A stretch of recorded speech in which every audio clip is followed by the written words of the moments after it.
কিরে তুই না কইছিলি তোর সে মাইনা নিব, মাইনা নিছে?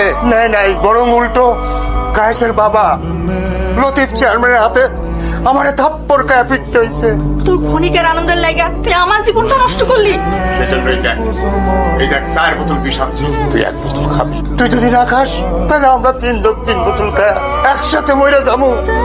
গ্রামের লোকজন সবাই জানবো যে লজ্জায় মানুষের কাছে মুখ দেখানোর ভয়ে তারা বিষ খায় আত্মহত্যা করছে। আমি তো বুঝতে পারিনি যে কায়েস আমার লাগে বেইমানি করবো আব্বা। আমি তো কল্পনা ভাবে নাই আব্বা যে আমার সাথে বেইমানি করবো। ওর সাথে কোনো কথা কইব না। বিষ দাও,